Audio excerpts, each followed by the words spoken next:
Ay, sorry. Paano pa kaya ay hindi Ay, natin sorry. alam yung lugar nila.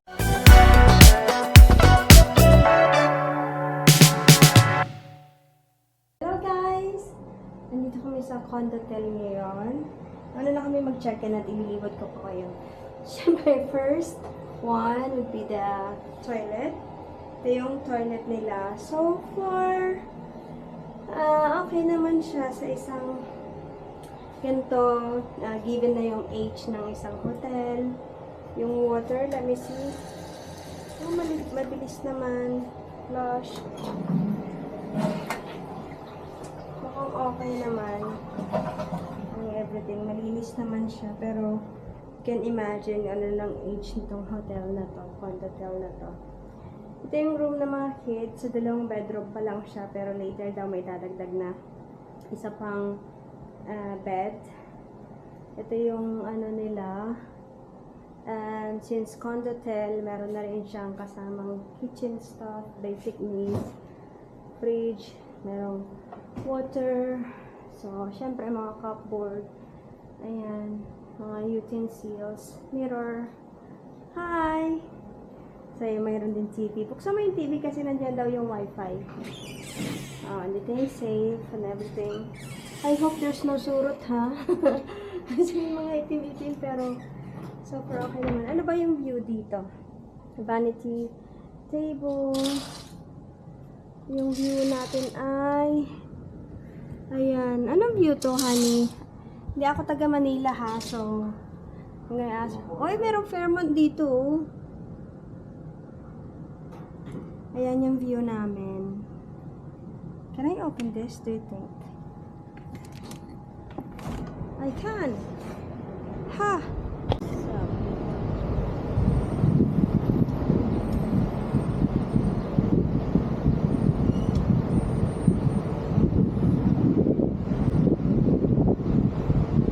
actually, I think nasilip ko yung left side is another room. Daddy, help me close it.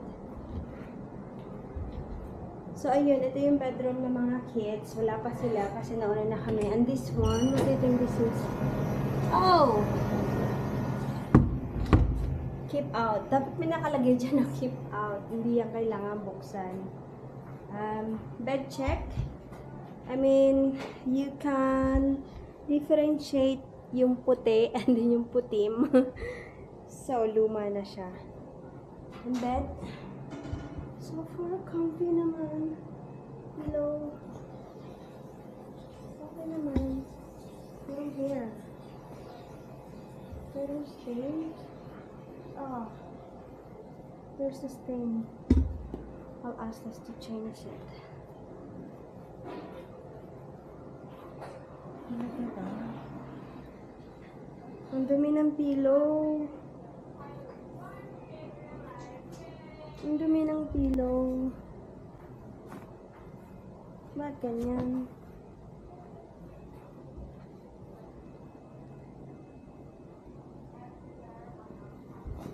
Ang dumi ng pillow.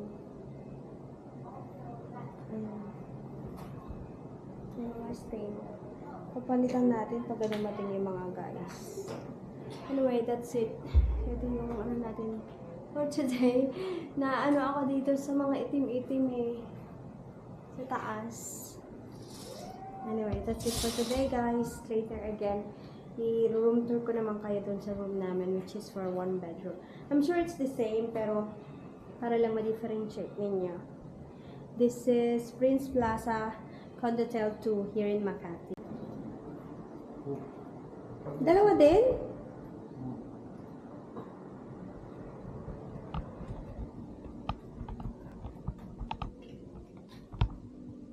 Dalawang malaking bed.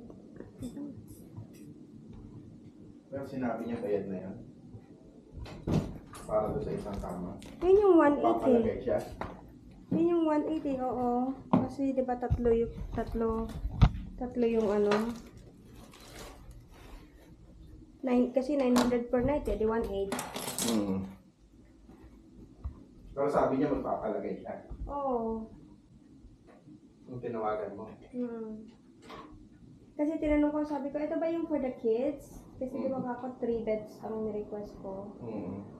Sabi niya, magpapalagay po ako. And then, so yung inaantay namin yung 1 bed na lang. Oo daw. So, bagay. Tama lang din. Kasi 3 feet ito, pang dalawa lang yung kwarto ka. Isang laki. Again, this is the second room we booked. So, same tanawin. Ayan siya. I think this is much better than the other room.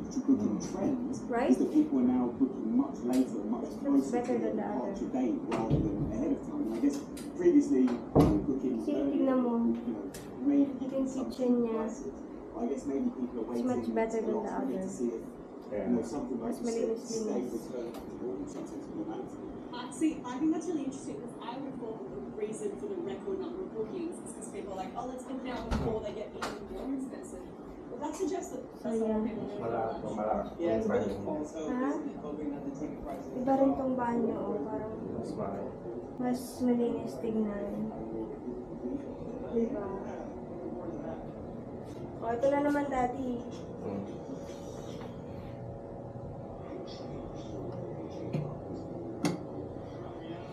Kasi may ganun.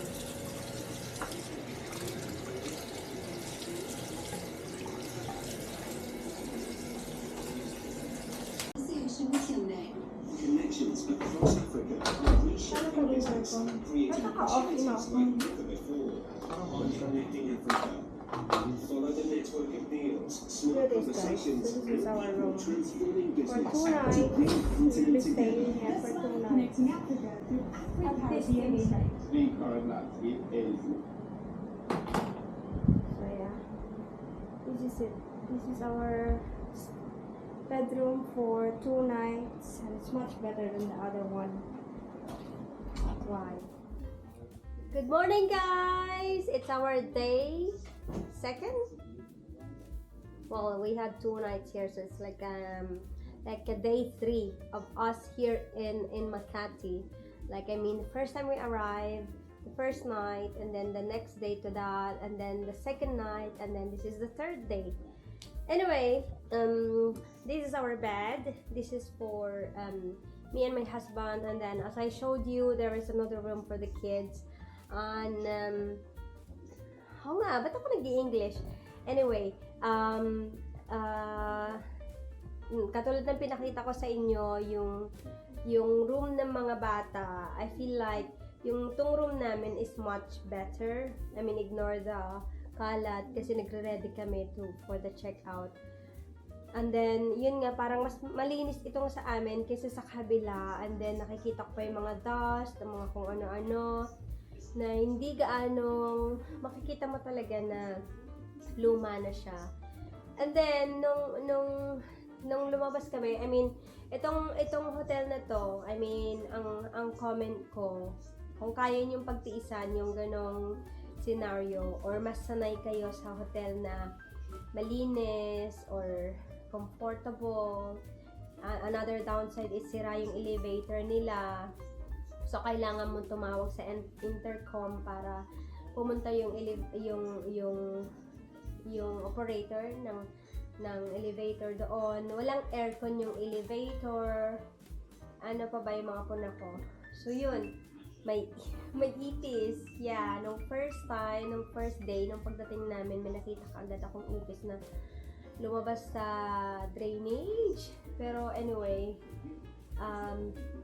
isang beses lang naman ang tinakpan ko. Ang kagandahan lang, meron na silang, it's a condotel, so meron na silang mga basic needs para sa isang condotel. Like, meron silang microwave, may lutuan, may kettle, may fridge, malaki yung fridge nila. I mean, overall, okay sana, pero kailangan lang i-maintain. Kailangan lang ng proper maintenance. At saka also, syempre, yung cost naman is, compare naman sa cost, sakto lang. Like, nagbayad ka ng ganitong amount, ganito rin yung ma-receive mo. Gets mo? So, kung kaya mong pagtiisan yon, or kung may bibigyan nila sa'yo yung gantong room na medyo mas malinis kaysa yun sa other room, mas maganda. I mean, yung linens, kung i-rate ko, huwag na lang tayo mag-rate. Basta yun na lang, kung ano yung, isipin nyo na lang, na kung yung amount niya, yung price niya, price-wise, kung ano yung i-compare mo sa iba, yun na talaga yun. Gets nyo? Sana na-gets nyo ko. Ayoko naman magsabi ng mga masyadong negative. Anyway, this is just my honest review. At gusto ko lang okay naman siya. Kailangan lang ng proper maintenance. And then, other than that, ang nagustuhan ko dito, dahil first time ko dito sa Makati, I really love it. Para sa mga taong nagstay na ng matagal sa abroad and then nasanay na sa ganong environment or mas gusto ng ganong environment, calmer, less chaotic, and then yung ewan ko, paano ko explain, pero guess nyo, yung Makati is kind of like more advanced than other towns. For me yun yung napansin ko na madi-differentiate ko kasi ako 15 years na akong nag-stay sa abroad, and then this is just my third time na umuwi ng Pilipinas from that 15 years, and then this is my first time to stay in Makati para explore yung Makati, and then ang saya, ang ganda ng lugar. Marami kami mga pinuntahan. Nalobat nga lang ako kahapon nung namasyal kami sa Glorieta, the Legazpi, nakapag-video pa ako doon. And then, Legazpi Market, I mean. And then, also, yun nga, and then after namin mag-Glorieta, nagpunta kaming museum. Kasi itong hotel na to, ang ganda ng situation niya. I mean, kung okay sana tong room na to, magbubook ulit kami dito sa next na vacation namin. Kasi ang ganda ng location niya. Pagbaba mo, merong bakery, pick up coffee, and then konting lakad lang, 7-Eleven, tatawid ka ng pedestrian, green belt na, and then merong museum doon, Ayala Museum. Ang saya. So, tapos tatawid ka lang ng siguro mga 10 minutes walk. Glorieta na. Ang saya. As in, gusto ko tong lugar na to. So, by next time, I'm sure na mag-stay ulit kami dito sa Makati. Sabi ko nga, bili na lang kaya tayo ng property dito sa Makati. Kaso kasi malayo din sa mga family. So, okay na yung mga hotel, condotel, or Airbnb, ganyan. Anyway, going back, so nagpunta kami ng Ayala Museum kahapon. Hindi na ako gaano nakapag-video kasi nalobat na ako. Ewan ko, parang yung mga dito, pwede bang paka-switch off yung TV, guys? Gwen, can you get the remote there, Gwen? Switch off the TV. Ewan ko, parang yung cellphone dito, ang bilis malobat. Dahil rin, syempre, lagi tayong nagwa-wifi, nagde-data. Ang bilis makadrain. I have 2 phones. And then, even the kids, my husband, nalobat kami ng whole day na nasa labas kami from morning. And, so yun, sobrang nalobat. Nagpunta kami ng Ayala Museum. Naiwan ko pa yung phone ko sa toilet. So, after, kasi nga masama yung pakiramdam ko. So, ayun nga, nagpunta kami ng Ayala Museum, nag-toilet ako. Paglabas, sabi ko, uwi na tayo kasi mag-charge na ako. Pagdating dito sa hotel, wala yung phone ko. So, bumalik ako, na I'm sure na nilabas ko yun nung nag-toilet ako. Either nung bumili kami ng ticket sa reception or nag-toilet ako. Pero sure ako na nung nag-toilet. Pero pinuntahan ko pa rin sa reception just to check na kung hindi ko ba doon talaga naiwan. Kasi yun yung bungad bago ako pupunta ng taas. At ayun nga, isa sa mga nagustuhan ko kasi very honest talaga sila. So, nakuha ng security yung cellphone ko during the cleaning or clear up or something. Kasi, ni-raise ko rin yung concern na yung isang toilet doon sa 4th floor na sobrang continuous yung flush and then sira nga yung flush. At sayang yung tubig kasi ang dami talaga. Parang akala mo merong batis. So, ni-raise ko yung sa security na nandun sa 4th floor. And then, siguro nung wala ng tao, chinek niya, and then nakita nga niya yung phone ko. Kaso hindi na nga niya naibalik kasi hindi na niya ata ako nakita kasi nag-iba na siya ng location. So, sinurrender niya ata sa lost and found. And then, yun nga, nung pagbalik ko, sinabi ko sa reception and then narinig nung sa may main security entrance. Sabi niya, yung brown phone. Yes po. And then yun nga. And then, it's so sweet na, ayun nga, binigay sa akin. So, shout out kay Mr. Piñawas. I hope correct yung pagkakaalala ko kasi yung last name nga niya hindi common. It sounds like in Spanish and then how you spell it, it's really different. Alam ko may J yun, like Pina o Jazz. It sounds like that. I'm gonna write it in here in this screen. So ang name niya is Piñawas. And then they're very sweet, they're very kind, and I really appreciate that yung ganong attitude na, alam mo yon, yung standard na kung ano yung, especially girl, kung alam niyo yung sa Dubai, alam niyo naman, di ba, yung lifestyle sa Dubai, alam niyo yung mga nagva-viral, nasanay na ako ng ganon. I mean, hindi sa pagmamayabang huwag kayong ganyan na yung level of safety, I mean, i-compare mo naman sa iba na country, especially here sa Pilipinas, kami naiwan ka dyan, ewan ko na lang.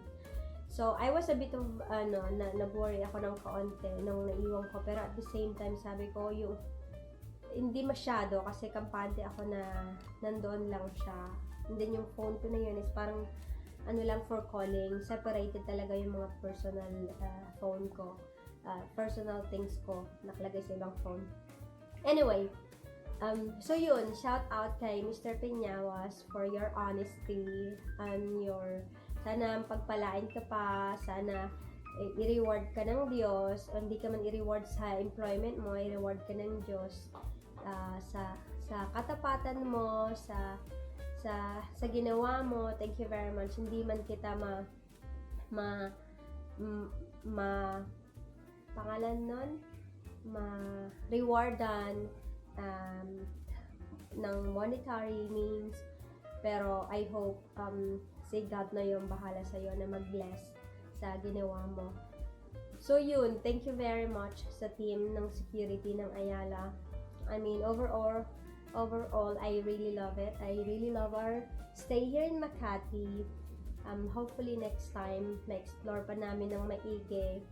Makapag-stay pa kami ng maayos. Also because, alam nyo, sabi ko nga diba, this is our 3rd time in the Philippines. May sakit na naman ako. Hindi ko na talaga alam. Bago kami, nagpa-plan kaming pumuntang Pilipinas, sabi ko magdadala ako ng mga kailangan kong mga gamot, protection, para hindi ako magkasakit. I think bumaba yung immune system ko kasi nga sunod-sunod ng less sleep, and then puro lang and then unhealthy foods, oily, ayan, na-apekto na yung immune system ko. Sabay pang may period tayo ngayon, so very nanghina yung immune system ko, nagkasakit ako. So nung gumagala kami dito sa Makati, talagang parang nahilo ako, pero parang push lang. Ilang days lang kami dito, ayoko naman sayangan na nasa bed lang ako, and then yung family ko is hindi makapag-enjoy because of me. So nag-push lang akong singa ako ng singa sa Glorieta kagahapon, na dami kong tissue, naubos na nga yung isang pack ng tissue sa akin. Tapos umuwi na lang kami. Ang sakit na ng ilong ko sa So ngayon, okay na, pero ubo naman ng meron. Runny nose, wala na, ubo naman ng meron. Ayun lang, so 3rd vacation namin, may sakit na naman ako. Hindi ko na alam kung paano ko i-cope up yung remaining days ng vacation namin. Sana gumaling na ako kasi it's not nice. I'm not enjoying it.